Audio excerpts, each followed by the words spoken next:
Olá, bem-vindas e bem-vindos ao canal Catequese Presente. Gente, eu fui assistir o podcast do Padre Christian no canal do Vilela, né, Inteligência Limitada. E é sério, eu fui assistir só pra me distrair, né, um momento ali de lazer. Quando eu vi, eu já tava com 2 páginas de anotação. Aí, eu resolvi trazer aqui pro canal os ensinamentos que o Padre Christian deu nesse podcast. Porque é muito interessante e importante as coisas que ele falou, que eu gostaria de compartilhar. Eu vou deixar o link aqui do podcast completo para vocês na descrição. O primeiro ensinamento do Padre Christian é uma oração para a gente fazer todos os dias. E a oração é: Jesus, ensina-me a rezar, dai-me gosto pela oração. O segundo ensinamento é como orar. Ele deu significado para cada letra da palavra orar. O O significa olhar para dentro, para a sua vida, seus dons, virtudes, para as coisas que você faz, coisas que você deixa de fazer, seus vícios, seus limites. O R significa retirar-se. Ele falou que não se reza no barulho. A gente tem que ter um lugar e um momento para oração.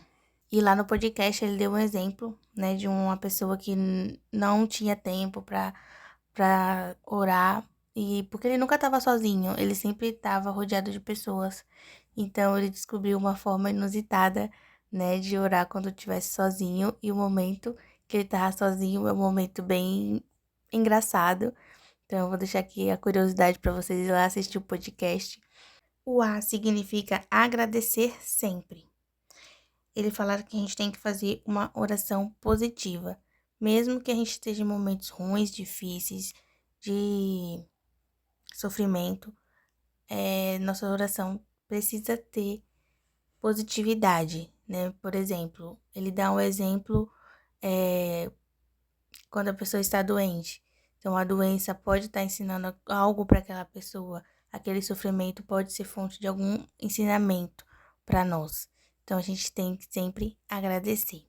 Porque quanto mais a gente agradece, mais graças vem para nós. E o R, o último R, né, da palavra, significa renovação. Ele falou que a oração precisa nos renovar.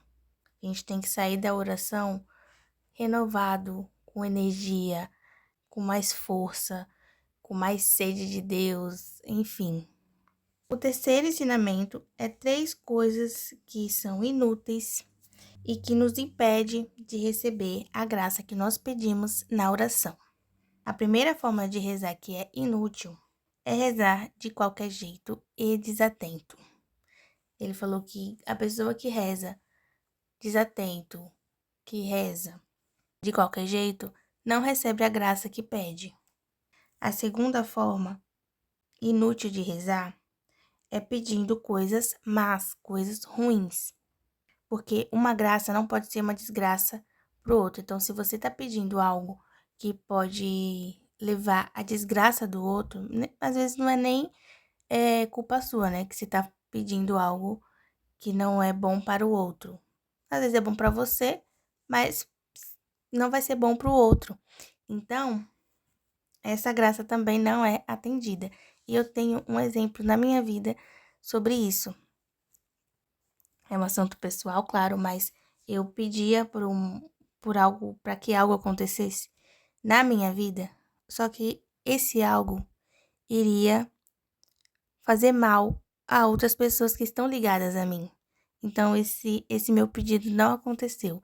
E quando eu entendi que isso não era o melhor para mim, nem para as pessoas que estavam ao meu redor, né, mesmo que eu achasse que fosse no princípio, quando caiu a ficha disso, eu comecei a pedir certo.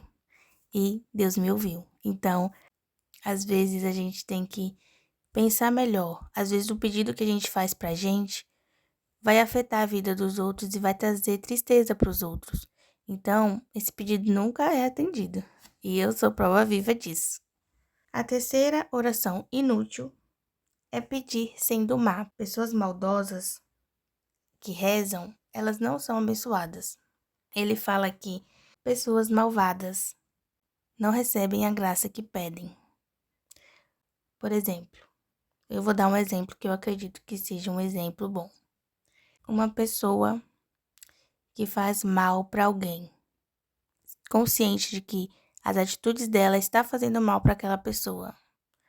Você acha que Deus vai conceder uma graça para uma pessoa que faz algo ruim conscientemente? Eu acredito que não. Então, eu acho que é esse tipo de exemplo que ele está querendo dar. Uma pessoa malvada, uma pessoa que faz maldades porque quer, porque acha bom, porque quer se sobressair, quer se vangloriar, ela não vai receber as graças que ela pede em oração, porque ela não está fazendo bem pro próximo, né? Só que é o bem dela própria. Então, se as suas orações são assim, a sua oração, infelizmente, está errada. Então, você tem que rever os seus princípios, os seus conceitos, as suas virtudes, olhar para si, tentar mudar e começar a rezar da forma correta. O quarto ensinamento é sobre os santos. Ele tirou ele tirou 4 dúvidas sobre a idolatria dos santos. A primeira questão sobre o ensinamento sobre os santos é sobre a verdadeira devoção aos santos. Ele fala que a verdadeira devoção do santo não é fazer pedidos para os santos, e sim imitar as suas virtudes.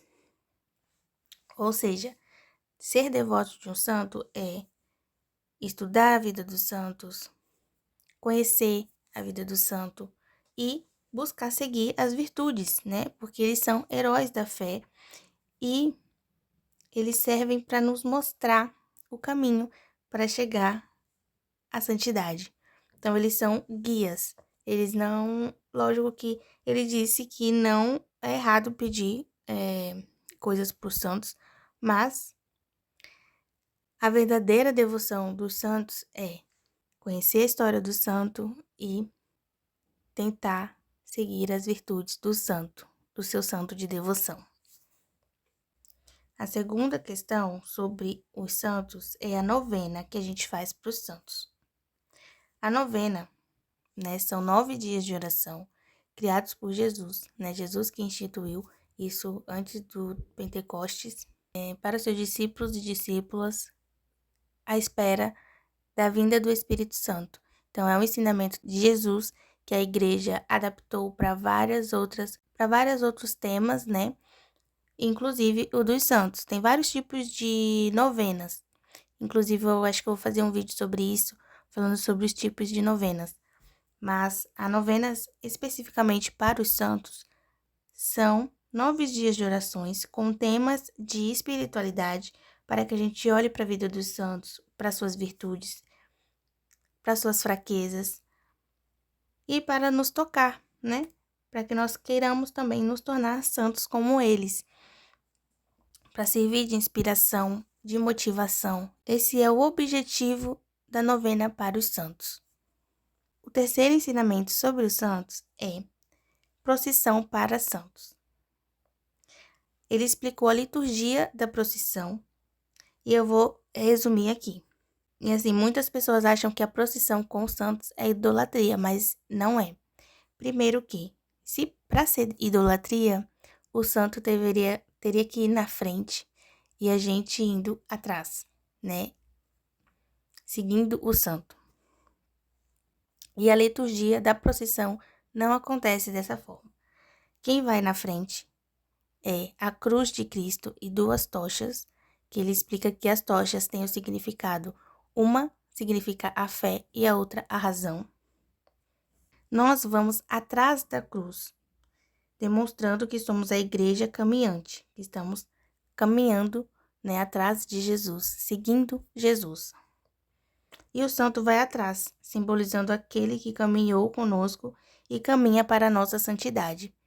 Então, assim, quando você vê uma procissão com o santo, é isso que significa.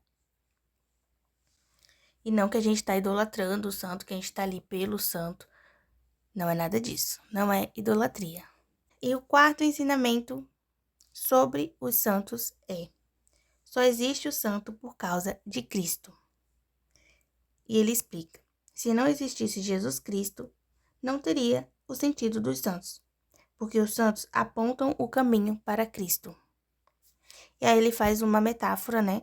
Uma explicação que Jesus é o destino, a estrada é a nossa vida, o carro somos nós e as placas são os santos. Eles facilitam o caminho, ou seja, ao conhecer o santo, nós estamos conhecendo apenas o que Deus faz na vida de quem se abre para ele.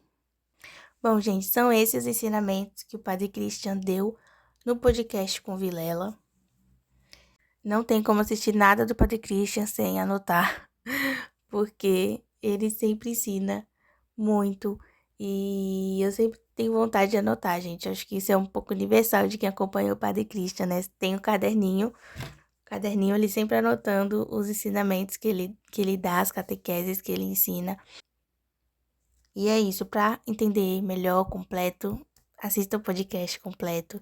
Ele conta histórias da vida dele, muito engraçadas algumas. Então, assim, ele fala sobre a vida dele, sobre a vida com a mãe dele. Ele conta muita coisa legal e divertida. Algumas eu até já conhecia, outras histórias eu não conhecia ainda. Mas olha, gente, vale a pena assistir esse podcast com o Padre Christian, tá bom? E é isso. Espero que vocês tenham gostado. Fiquem com Deus e até o próximo vídeo.